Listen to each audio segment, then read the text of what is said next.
One thing that I didn't realize is that students sometimes will present in one language other than English, but that's not really their native language.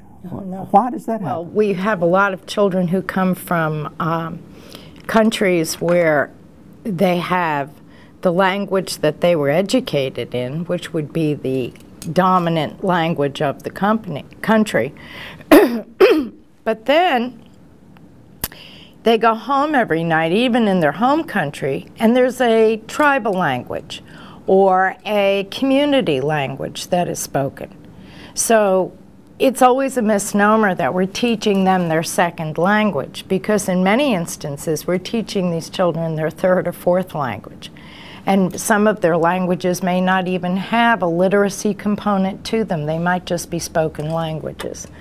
So that does create, if you're unaware of that, you think that, oh, they just speak French, but there's also other languages there.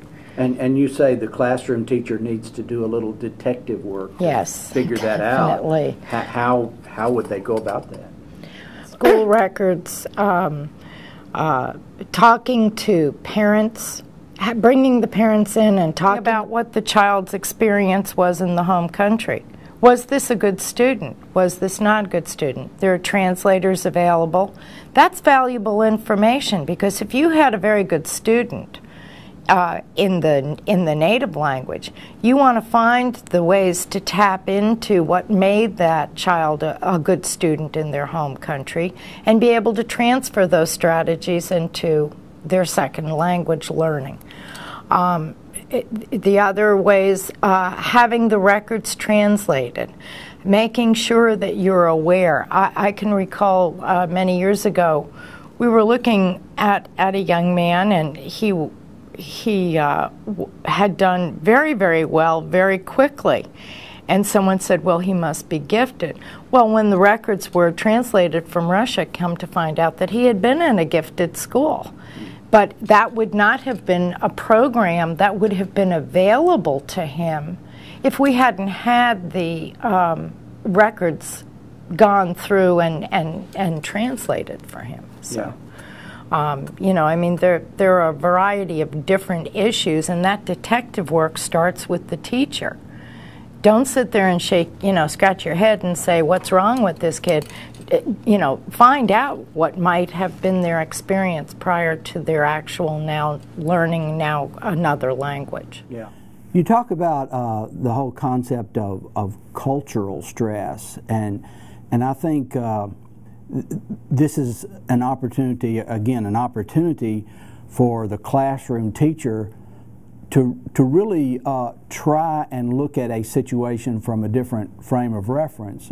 For example, you mentioned how possibly an immigrant family could come to the United States and they would be second language speakers, but they've come to the United States looking for opportunities, maybe economic opportunities.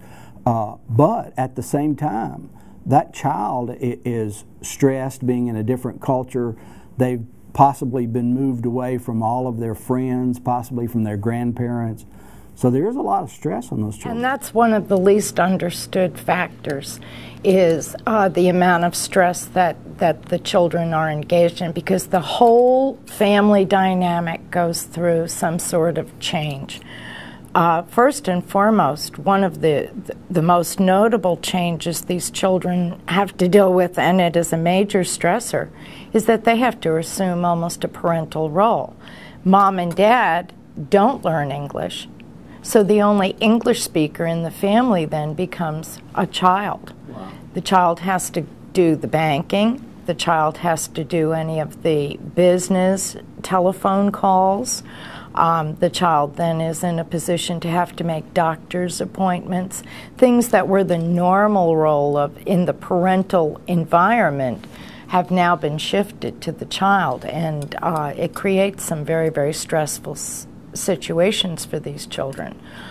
In addition, they also are stressed over the fact that they're in an environment where they want to do well. They want to make their families proud. But it's very, very hard when you're in a climate where, first of all, you're considered to be of diminished capacity, and number two, where your teachers are constantly under the gun to make you better and to make the proficiency what it needs to be to engage with the standardized curriculums that we have these days. You talk about some tips for identifying these cultural stresses and mitigating for them. One of the things that struck me was, you know, when I was an undergraduate taking education classes, of course, one of the things I learned about was Maslow's hierarchy of needs. Right. Well, I mean, that really is something that needs to be considered, because, as you say, these students could have something as basic as a food allergy that prevents their physical well-being from being achieved. Not everybody in the world drinks milk, and there is a good reason why a lot of people don't drink milk. They're lactose intolerant. Yeah. But if the only thing that's available to a child at snack time is a little carton of milk, over a period of time they might have a food allergy, a milk allergy, or something that is creating some sort of intestinal upset for them. I mean, it's a cook's list. You could go through and you could find all sorts of areas where the stress would be very, very difficult. Macaroni and cheese was always one of my favorites. You know, American children love macaroni and cheese. But that's not normal in other parts of the world where you just slap cheese on macaroni. But what do we serve in our cafeterias? Macaroni and cheese. So, I mean, there are a lot of areas where this can affect the children tremendously. And I think it's one of the least understood areas. We tend to see children as being very, very resilient. Mm-hmm. And yet in this kind of stress, it's almost unthinkable as to how the stress might be affecting them. I was really struck in reading the chapter that, man, these children really are undertaking quite a Herculean task trying to succeed in this different culture. Right. Well, Margarita Calderon says they do double the work. Yeah. Every day they walk in the classroom, they do double the work, because they're doing it, not only translating it through the filter of the first language, but having to achieve in the second language. So double duty. I come back to the way you started the chapter, saying we really ought to look at it as an opportunity rather than a problem. And you end the chapter by saying we need to do a good job with these children, because our world is becoming a global marketplace, right. And American children are far behind in learning these other languages. And so these children are going to grow up and be our business leaders. And our nation prides itself on being monolingual. And you see it in the politics in the country, where people are looking for English-only movements. Yeah. The bottom line is that those types of movements are not forward-thinking when it comes to what the needs of our nation are going to be 10, 15 years from now in a global society. And all indicators point that we are moving toward a global society in technology, ecology, medicine.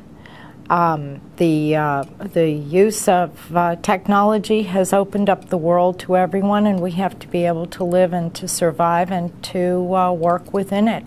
And not everyone in the world speaks English. What a great opportunity it is for our own children to learn these other customs and cultures and languages of these other children. One of the hallmarks of your 21st century skills is cultural competence. How are you going to develop cultural competence when you don't value what you already have? And that's one of the things that concerns me tremendously, is that we don't put a high value on the gift that we're being given. Pat, thank you very much today. Thank you.